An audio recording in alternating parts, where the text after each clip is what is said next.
ಕಾಶ್ಮೀರದಿಂದ ಕರುನಾಡಿಗೆ 178 ಕನ್ನಡಿಗರು ಬಂದಿಳಿದಿದ್ದಾರೆ. ವಿಶೇಷ ವಿಮಾನದ ಮೂಲಕ ಬೆಂಗಳೂರಿಗೆ ಬಂದಿದ್ದಾರೆ ಕನ್ನಡಿಗರು. ಸಚಿವ ಸಂತೋಷ್ ಲಾಡ್ ನೇತೃತ್ವದಲ್ಲಿ ವಾಪಸ್ ಆಗಿದ್ದಾರೆ.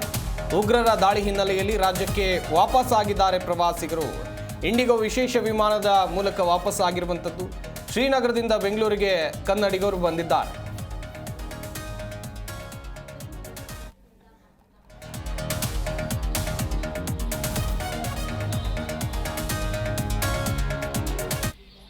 ಕರ್ನಾಟಕದಿಂದ ಜಮ್ಮು ಕಾಶ್ಮೀರಕ್ಕೆ ಅಂತ ಪ್ರವಾಸಿಗರು ಹೋಗಿದ್ರು. ಕಾಶ್ಮೀರದ ಸೌಂದರ್ಯವನ್ನು ಸವಿಬೇಕು ಅಂತೇಳಿ ಅವರೆಲ್ಲರೂ ಕೂಡ ಈಗ ವಾಪಸ್ ಆಗ್ತಾ ಇರುವಂಥ ದೃಶ್ಯಾವಳಿಗಳನ್ನು ನೋಡ್ತಾ ಇರಬಹುದು. ವಿಶೇಷ ವಿಮಾನದ ಮೂಲಕ ಇವರನ್ನು ಬೆಂಗಳೂರಿಗೆ ವಾಪಸ್ ಕರೆತರಲಾಗಿದೆ.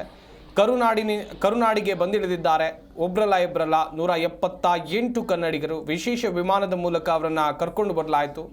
ಸಚಿವರಾಗಿರುವಂಥ ಸಂತೋಷ್ ಲಾಡ್ ನೇತೃತ್ವದಲ್ಲಿ ಅವರನ್ನು ವಾಪಸ್ ಕರೆತರುವಂಥ ಕೆಲಸ ಆಗಿದೆ. ಗಮನಿಸ್ತಾ ಇರ್ಬೋದು ನೀವು ಕೂಡ ದೃಶ್ಯಾವಳಿಗಳಲ್ಲಿ. ಎಲ್ಲರೂ ಕೂಡ ವಾಪಸ್ ಆಗಿದ್ದಾರೆ, ಸುರಕ್ಷಿತವಾಗಿ ವಾಪಸ್ ಆಗಿದ್ದಾರೆ. ಉಗ್ರರ ದಾಳಿ ಹಿನ್ನೆಲೆಯಲ್ಲಿ ರಾಜ್ಯಕ್ಕೆ ಪ್ರವಾಸಿಗರು ವಾಪಸ್ ಆಗಿದ್ದಾರೆ. ಇಂಡಿಗೋ ವಿಶೇಷ ವಿಮಾನದ ಮೂಲಕ ಅವರನ್ನು ಕರ್ಕೊಂಡು ಬರಲಾಯಿತು. ಶ್ರೀನಗರದಿಂದ ಬೆಂಗಳೂರಿಗೆ ಕನ್ನಡಿಗರು ಬಂದಿದ್ದಾರೆ.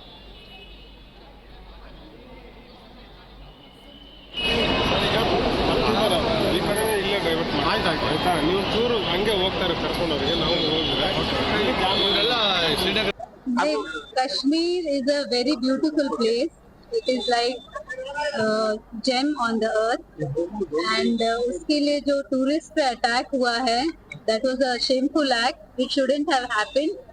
But I think the military over there is doing a good job. And I think we were pretty safe. We didn't feel that scary situation at all. The people were very cooperative and very protective for us, and they took care of us very well. Incident हुआ था उधर से कितना दूर? 650 meters दूरी पे थे, but incident plot पे नहीं थे.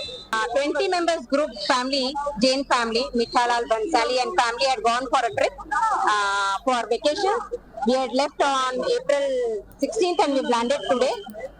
The incident where this happened was Pahalgam, and ಇದು ನಮ್ಮ ಹೋಟೆಲ್ ಇಂದ ನಾವು ಹೊರಗಡೆ ಹೋಗಿದ್ವಿ ಸೈಟ್ ಸೀಯಿಂಗ್ ಗೋಸ್ಕರ. ಅದು 5 ಕಿಲೋಮೀಟರ್ಸ್ ದೂರ ಇಂದ ಇದು ಆಗಿತ್ತು. ಆಮೇಲೆ ನಾವೆಲ್ಲ ಸೇಫ್ ಆಗಿ ಹೋಟೆಲ್ ಲ್ಯಾಂಡ್ ಆದ್ಮೇಲೆ ನಮ್ಗೆ ಗೊತ್ತಾಯ್ತು ಇದಾಗಿದೆ. ಅದೇ ಸ್ಪಾಟ್ ಅಲ್ಲಿ ನಾವು ಸೇಫ್ ಆಗಿ ಲ್ಯಾಂಡ್ ಆಗಿದ್ದೀವಿ. ಎಲ್ಲಾರು ಚೆನ್ನಾಗಿ ಕೋಆಪರೇಟ್ ಮಾಡಿದ್ದಾರೆ. ಆರ್ಮಿ ಅವರು ಚೆನ್ನಾಗಿ ನಮ್ಗೆ ಸಹಾಯ ಮಾಡಿ ಹೆಲ್ಪ್ ಮಾಡಿ ಇಲ್ಲಿ ತನಕ ಬಂದಿದ್ದೀವಿ. ಆಮೇಲೆ ನಾವು ಹೀನಾ ಗ್ರೂಪ್ಸ್ ಕಡೆಯಿಂದ ಹೋಗಿದ್ವಿ. ಅವರು ನಮ್ಗೆ ಚೆನ್ನಾಗಿ ಪಹಲ್ಗಾಮ್ ಇಂದ ಶ್ರೀನಗರ್ ತಂದಿ ಏರ್ಪೋರ್ಟ್ ತನಕ ನಮ್ಗೆ ಚೆನ್ನಾಗಿ ಸಹಾಯ ಮಾಡಿದ್ದಾರೆ. ನಾವಿರ್ಲಿಲ್ಲ, ನಾವು ಹೋಗ್ತಾ ಇದ್ವಿ. 20 members group family, Jain family, Mithalal Bansali and family had gone for a trip for vacation. We had left on April 16th and we landed today. The incident where this happened was Pahalgam, and ಇದು ನಮ್ಮ hotel ಇಂದ ನಾವು ಹೊರಗಡೆ ಹೋಗಿದ್ವಿ site seeing. ಗಮನಿಸ್ತಾ ಇರಬಹುದು ಕನ್ನಡಿಗರು ವಾಪಸ್ ಆಗಿರುವಂಥ ದೃಶ್ಯಾವಳಿಗಳನ್ನು. ಬೆಂಗಳೂರಿನ ಅಂತಾರಾಷ್ಟ್ರೀಯ ವಿಮಾನ ನಿಲ್ದಾಣಕ್ಕೆ ಜಮ್ಮು ಕಾಶ್ಮೀರದ ಶ್ರೀನಗರ ವಿಮಾನ ನಿಲ್ದಾಣದಿಂದ ಕೆಂಪೇಗೌಡ ಅಂತಾರಾಷ್ಟ್ರೀಯ ವಿಮಾನ ನಿಲ್ದಾಣಕ್ಕೆ ಬಂದಿಳಿದಿದ್ದಾರೆ. ವಾಪಸ್ ಬಂದಿದ್ದೇವೆ ಎನ್ನುವಂಥ ಖುಷಿ ಇದೆ ಅವರಿಗೆ. ಸುರಕ್ಷಿತವಾಗಿ ವಾಪಸ್ ಬಂದಿದ್ದಾರೆ. ಪಹಲ್ಗಾಮ್ನಲ್ಲಿ ಯಾವ ರೀತಿಯಾದಂಥ ಪರಿಸ್ಥಿತಿ ಉಂಟಾಗಿತ್ತು ಉಗ್ರರ ದಾಳಿಯಿಂದಾಗಿ ನಿಮ್ಮೆಲ್ಲರಿಗೂ ಕೂಡ ಗೊತ್ತಿರುವಂಥ ವಿಚಾರ. ಎಲ್ಲರಲ್ಲೂ ಕೂಡ ಆತಂಕ ಎದುರಾಗಿತ್ತು. ಸಾಕಷ್ಟು ಜನರ ಕುಟುಂಬದವರು ಇಲ್ಲೇ ಇದ್ಕೊಂಡು ಯೋಚನೆ ಮಾಡ್ತಾ ಇದ್ರು, ನಮ್ಮ ಮನೆಯವರು ಕೂಡ ಕಾಶ್ಮೀರಕ್ಕೆ ಹೋಗಿದ್ದಾರೆ, ನಮ್ಮ ಮಕ್ಕಳು ಹೋಗಿದ್ದಾರೆ ಕಾಶ್ಮೀರಕ್ಕೆ, ಅಲ್ಲಿ ಹೆಂಗಿದೆಯೋ ಪರಿಸ್ಥಿತಿ ಅಂತೇಳಿ ಚಿಂತಾಕ್ರಾಂತರಾಗಿದ್ದರು. ಆದರೆ ಅವರೆಲ್ಲರೂ ಕೂಡ ಈಗ ನೆಮ್ಮದಿಯ ನೆಟ್ಟಿಸಿರು ಬಿಟ್ಟಿದ್ದಾರೆ. ಕಾರಣ ಅಂತ ಹೇಳಿದ್ರೆ ಎಲ್ಲರೂ ಸುರಕ್ಷಿತವಾಗಿ ವಾಪಸ್ ಬಂದಿದ್ದಾರೆ. ಸಾಕಷ್ಟು ಜನರನ್ನು ವಾಪಸ್ ಕರೆತರುವಂಥ ಕೆಲಸ ಇಲ್ಲಾಗಿದೆ.